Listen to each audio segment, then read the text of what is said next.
Salut à tous, j'espère que vous allez bien. On se retrouve aujourd'hui pour la deuxième vidéo focus de ma chaîne, focus sur DC Comics, comme vous pouvez le voir avec notamment les deux tableaux et le logo.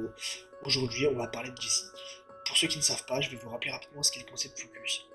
C'est l'idée de raconter l'histoire, de creuser un peu plus sur des choses que l'on croit connaître. Le premier épisode était du coup sur Marvel, il y a la petite fiche juste en haut ici pour aller le revoir si vous ne l'avez pas vu. Le deuxième sera consacré à DC. Donc voilà, aujourd'hui, on part à la découverte de DC Comics. C'est parti.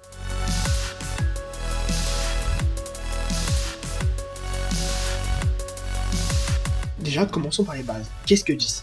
DC Comics ou Detective Comics est une société d'édition de comics et de bande dessinée américaine. Après avoir vu d'où venait le nom, nous allons voir depuis quand ce nom existe.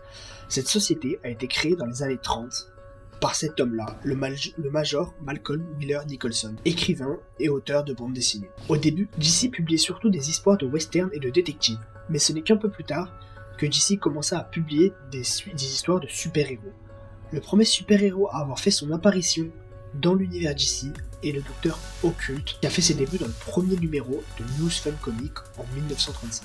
Cependant, voilà, après Docteur Occulte apparu en 1935, c'est Superman, créé par Jerry Siegel et Joe Shuster, qui a vraiment lancé l'ère des super-héros. Il est reconnu et toujours de nos jours connu comme étant le premier super-héros de l'histoire.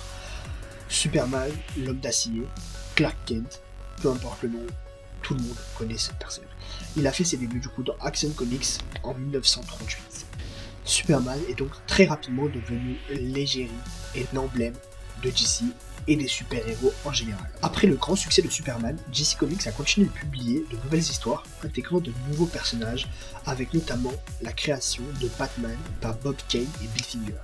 Batman, avec la nouvelle apparition de Wonder Woman et Superman, sont donc les figures de proue de ce nouvel univers DC, et créent donc une équipe de super-héros, la première équipe de super-héros, qui s'appelle donc la Justice League. Encore une fois, pareil, on a tous entendu ce nom, on connaît tous Batman, tous Wonder Woman et tous Superman, peu importe si l'on aime ou on n'aime pas les comics, ce sont trois noms qui sont vraiment gravés dans la culture, dans la pop culture on va dire, et c'est vraiment trois noms que tout le monde ne connaît, on ne peut pas passer à côté de ces trois noms.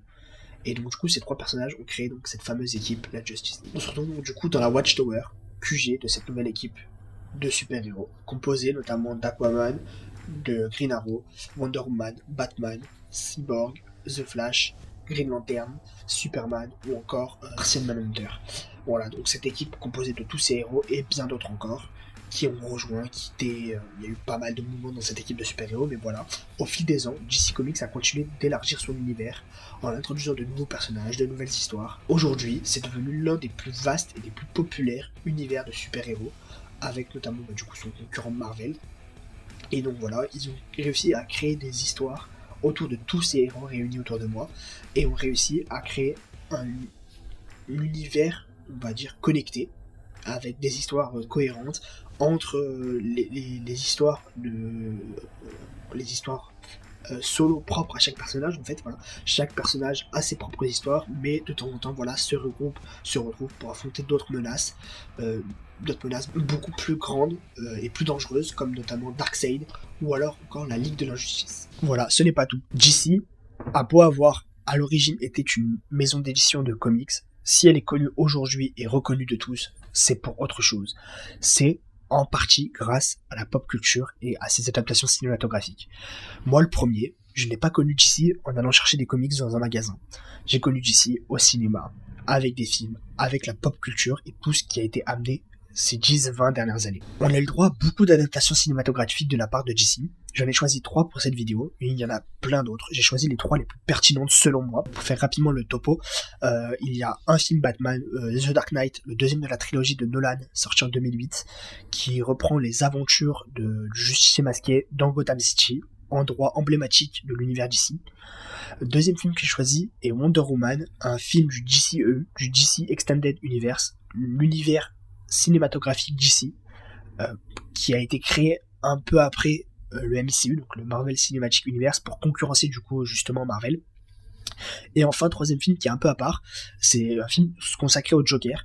Ce film-là ne fait pas partie de l'univers cinématographique d'ici. C'est une adaptation justement du personnage du méchant créé dans les comics, le méchant de Batman, qui est donc du coup le Joker. C'est assez rare de voir des films centrés sur l'histoire du méchant et voir comment il a évolué, pourquoi il a évolué comme ça, et ça a été un très très bon film. Donc voilà, c'est 3 films que j'ai choisis. Un à part de la trilogie de Nolan qui reste l'une des meilleures trilogies et adaptations de Batman surtout. On a un film Wonder Woman qui est selon moi l'un des meilleurs du DCEU. Et enfin on a le Joker pour terminer qui est un film qui a apporté justement un second souffle et un souffle nouveau en présentant justement l'histoire d'un méchant et d'un ennemi à l'un des héros les plus connus. Donc voilà ces 3 films. Pour revenir un peu sur quelques-uns, petit fait intéressant, Wonder Woman est le premier film réalisé par une femme. Il a été réalisé par Patty Jenkins et il est sorti en 2017. Donc voilà, on y voit les aventures de Wonder Woman, une super-héroïne très célèbre de l'univers DC, et son aventure dans le monde des mortels. Donc dans le film, voilà, pour ceux qui ne savent pas, c'est une princesse amazone. Wonder Woman Diana vit sur l'île de Themyscira, une île un peu mystique, peuplée d'un peuple de guerrières, donc du coup les Amazones. Et elle quitte son île pour la première fois, découvre le monde des mortels pendant la Première Guerre mondiale. Elle y rencontre Steve Trevor, un pilote allié, et on y voit tout un tas de films dans lesquels Diana se lance avec Steve dans une mission pour arrêter Ares, le dieu de la guerre, et mettre fin à cette dernière. Concernant du coup le Joker, c'est un très très bon film. Il a eu plusieurs récompenses. Il est sorti en 2019. Il y a la suite d'ailleurs qui est prévue pour 2024, il me semble. Il met en scène donc le personnage du Joker et on raconte son histoire. À l'époque où il était, avant qu'il ne soit aussi fou et avant qu'il ne soit le criminel que l'on connaît tous. Mais DC est aussi connu pour autre chose. Les séries télé, même si un peu moins connu et plus récent d'ailleurs. Il y a une chaîne télé, notamment la CW, qui a renforcé cette connexion et qui a permis la création de plusieurs séries. Alors il y a déjà eu plusieurs séries à l'époque, je pense notamment à Smallville par exemple, ou encore Gotham. Mais vraiment là où DC a fait fort, je trouve, et c'était l'une des forces de DC il y a quelques années, même si avec le temps ça a un peu mal tourné selon certains et même selon moi d'ailleurs, ça a été un peu plus compliqué sur la fin, mais la CW, la chaîne CW a permis la création de ce qu'on appelle l'Arrowverse, un univers connecté de plusieurs séries regroupant plusieurs héros et plusieurs personnages pour nous présenter un univers partagé entre plusieurs séries, et on a pu avoir l'introduction de pas mal de super-héros, pas mal d'anti-héros, pas mal d'histoires, et c'était quelque chose d'assez cool, et c'était quelque chose d'assez bien réussi au début. Alors cette Arrowverse est composée de plusieurs séries, notamment les principales, Green Arrow, on y suit les histoires d'Oliver Queen, un archer qui est en quête de vengeance dans un premier temps, et puis au fil du temps on le voit combattre différents ennemis. On a aussi en série phare de cette Arrowverse, on a The Flash, on y suit les aventures de Barry Allen, jeune scientifique frappé par la foudre et qui obtient des pouvoirs un peu étranges. Il a donc une super vitesse et donc il s'appelle The Flash. Son objectif, venger plus ou moins sa famille lui aussi et affronter des ennemis, tout ça. Donc c'est assez intéressant. On a eu comme autre série très importante au sein de cette Arrowverse, on a eu DC Legends of Tomorrow. On a eu ensuite Stargirl, on a eu du Batwoman, introduisant la cousine de Bruce, dans ses aventures. On a eu aussi les histoires de Supergirl, cousine de Superman, avec Kara. On a eu aussi les aventures de Constantine, qui a notamment fait partie de cette Arrowverse, et on a eu aussi une petite histoire autour de Superman et Lois, qui nous raconte les histoires de Superman, Lois, leurs enfants et leur vie à Metropolis. Toutes ces petites séries, je ne pense pas en oublier, ont créé un univers qui a duré quand même pendant pas mal de temps, puisque The Flash va se terminer cette année après sa 9e saison, donc plus de 10 ans quasiment.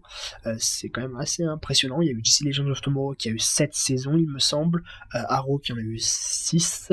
Enfin, on a eu quand même des belles choses au sein de cet univers, mais voilà, suite à des soucis de la CW, l'univers va s'arrêter là. Voilà, c'est des choses qui arrivent. En tout cas, ça aurait été un très très bel univers de série. Donc DC s'est aussi très bien adapté sur le petit écran, même si ça a été un peu plus compliqué et c'est passé un peu plus par la petite porte. Ça a quand même été une grosse réussite, je pense, de ces dernières années de la part de DC. Le seul point que je trouve un peu dommage, c'est que il y a un manque quand même de cohérence entre tout ce qui est cinéma et tout ce qui est série, comme peut le faire Marvel à certains moments, et c'est là où je trouve ça un peu dommage.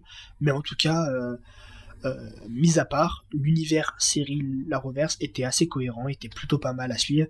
C'est dommage qu'à la fin, voilà, on ait quelques longueurs et qu'on ait des séries qui commencent à s'essouffler, avec notamment Arrow qui a duré plus de 5-6 ans, Flash qui en est à sa 9e année. C'est des séries qui commencent à s'essouffler un peu, et on avait fait le tour en fait de ces personnages-là. Il aurait fallu peut-être les faire évoluer autrement, je sais pas, mais en tout cas c'était quand même un très très bon univers pour ma part. Voilà, si vous êtes fan de l'univers d'ici comme moi, j'espère que cette vidéo vous aura plu et que vous avez hâte de voir ce que l'avenir nous réserve, avec des nouvelles histoires, de nouvelles séries, de nouveaux films. Voilà, n'hésitez pas, je compte faire une deuxième partie à cette vidéo, du coup, qui parle plus du futur de DC, surtout avec tout ce qui s'est passé en fin d'année dernière. Il y a eu pas mal de mouvements pour ceux qui s'y intéressent. Je fais un petit débrief rapidement, mais voilà. James Gunn et Peter Safran ont repris les rôles au sein d'une nouvelle division de DC, DC Studios. Et du coup, depuis l'arrivée de James Gunn, qui est un grand réalisateur, et Peter Safran, James Gunn qui a notamment travaillé sur pas mal de films de super-héros, que ce soit pour Marvel avec les Gardiens de la Galaxie, ou encore pour DC avec Suicide Squad notamment, le remake d'ailleurs. Voilà, donc ces deux personnes, Peter Safran et James Gunn, sont assez connus dans cet univers-là, et ils ont repris les rênes, et ils souhaitent, a priori, et c'est quasiment même sûr, reboot l'univers DCEU. Donc ils veulent d'ailleurs l'appeler le DCU et enlever le Extended Universe, donc il n'y aurait plus le E, donc le DCEU deviendrait le DCU, et on aurait de nouvelles histoires. A priori un plan sur 10 ans a été préparé, donc voilà, si cette vidéo vous a plu, il y aura une partie 2 qui expliquera un peu tout ce que je vais vous résumer rapidement là maintenant, et qui expliquera du coup le futur de DC pour les prochaines années. La vidéo touche à sa fin, merci de l'avoir regardée, n'hésitez pas à me dire en commentaire si vous avez appris des choses, c'est ce qui me pousse à faire ça, partager ce que j'aime, partager ma passion, vous apprendre des choses. J'espère que voilà, ça vous aura plu. N'hésitez pas à liker la vidéo, à partager, à vous abonner, enfin voilà, comme d'habitude, ça me ferait extrêmement plaisir. N'hésitez pas aussi à me dire dans les commentaires d'autres idées de thèmes pour d'autres éventuelles vidéos focus dans le même genre, voilà, où j'étudie un peu le sujet, je vous raconte un peu ce que j'ai appris, voilà, sur ce thème-là.